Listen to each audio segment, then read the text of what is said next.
This video is the story of a sick psychopath who loved killing men and not just stopping there, but keeping their body parts in his storeroom, clicking their photographs, and even having intimate acts with them. From 1978 to 1991, this insane man killed 17 men of various ages, and literally all of them in the most hideous ways possible. I was saving body parts such as skulls and skeletons, and eventually I did turn to cannibalism. The methods that this man used while taking the lives of his victims include rape, dismemberment, necrophilia, and cannibalism. If so far you haven't guessed the name of this killer, then it was Jeffery Dahmer, the most notorious serial killer of all time. In this video, we will have a detailed look at this man and try to find out what was wrong with him and why he took the lives of 17 innocent people.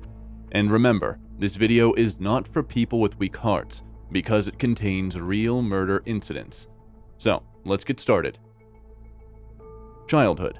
The childhood of Jeffery Dahmer was so normal that no one, yes, no one, would have ever thought that this man would grow up into such an infamous serial killer. But as he grew older, he started getting distant from people and did not like to communicate with others. He began showing little to no interest in hobbies or social interaction as he entered adolescence, turning instead to examining animal carcasses and heavy drinking for entertainment. His drinking continued throughout high school but did not stop him from graduating in 1978. From this, all we can assume is that besides being an alcoholic and an introvert, he was sharp in his studies. First murder. Just 3 weeks after graduation, he attempted his first murder.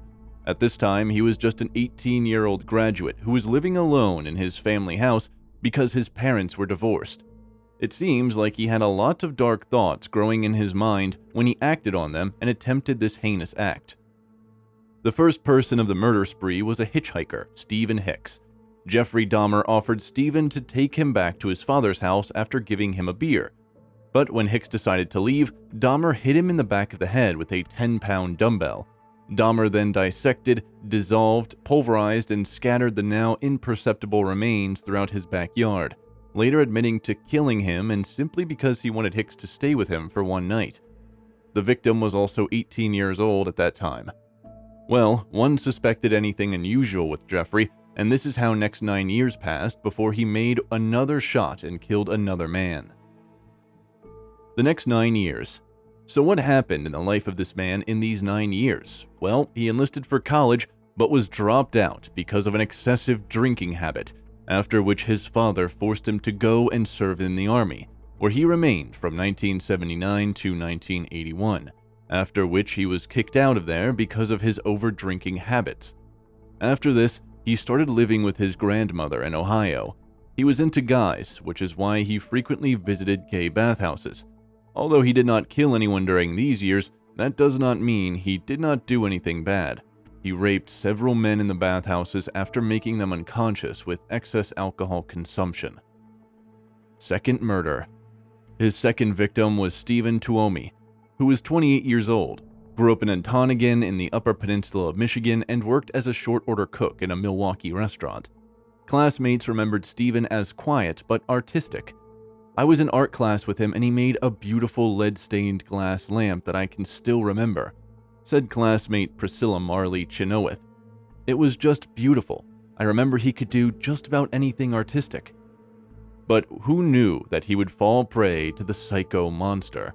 The murder took place in September of 1987 when Dahmer picked him up from a bar and took him to a hotel room.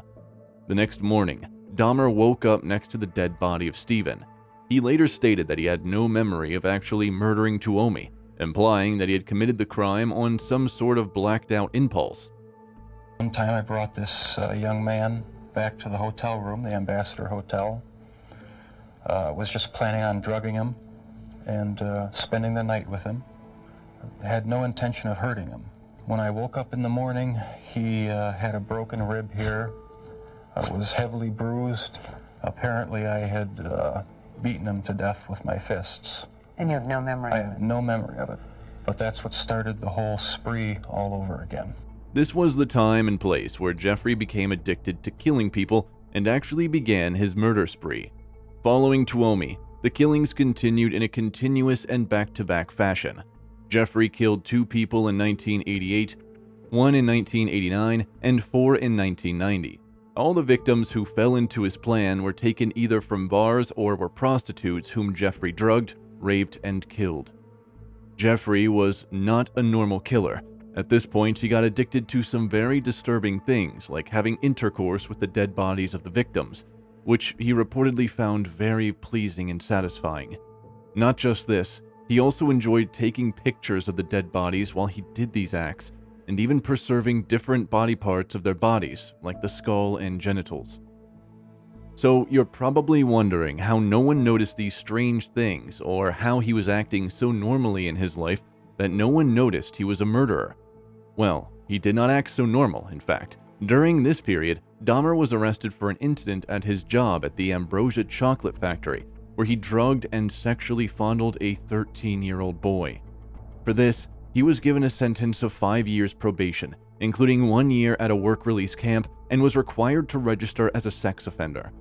He was released 2 months early from the work program and subsequently moved into a Milwaukee apartment in May of 1990. There, despite regular appointments with his probation officer, he would remain free to commit 4 murders that year and 8 more in 1991. Summer of 1991. By the summer of 1991, Dahmer had become so addicted to killing that he was killing 1 person every week. By this point, he had become obsessed with the idea of transforming his victims into zombies who would serve as their youthful and submissive sexual partners. He tried different techniques for making his plan work, like drilling holes in the skulls of dead bodies and pouring concentrated hydrochloric acid or boiling water into them. Well, it's pretty obvious that these activities would not go unnoticed by the people on the block. So soon, the neighbors started noticing it and complained about weird noises and awful smells from his apartment. Even on one occasion, a lobotomized victim got lucky enough to escape the death hole and went into the streets, where he asked several bystanders for help. But Dahmer successfully convinced the police that the guy was his irrational young man, his intoxicated boyfriend. The officers failed to run a background check that would have revealed Dahmer's sex offender status, allowing him to narrowly escape his fate for a little while longer. The day Dahmer got caught. But after a while, the day came when Dahmer was no more able to hide himself from the police. On July 22, 1991, Dahmer lured Tracy Edward into his home with the promise of cash in exchange for his company. While inside, Edwards was then forced into the bedroom by Dahmer with a butcher knife. While struggling for his life, Edward was able to get free and run away from the house. He was even successful in flagging down a cop car, and it was the moment when Dahmer's disgusting hellhole was discovered by the police. Edward warned the police about the butcher knife that Dahmer has in the apartment, and when the police entered the apartment, they were stunned to see those awful pictures that Dahmer clicked of his victims' dead bodies and pieces of different bodies inside the apartment. Further investigation of the home led them to find severed heads inside the refrigerator, 3 more severed heads throughout the apartment, and more human remains in the fridge. A total of 7 skulls were found in his apartment, as well as a human heart in the freezer. Even in his closet, an altar was also constructed with candles and human skulls.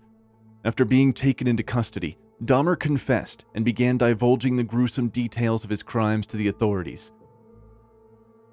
List of the victims. If you are wondering about the names of the people who fell prey to Jeffrey Dahmer, then here is a list with the name, age, and date of all his victims. June 18, 1978, Stephen Hicks, 18.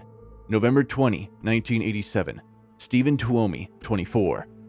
January 16, 1987, Jamie Doxteter, 14.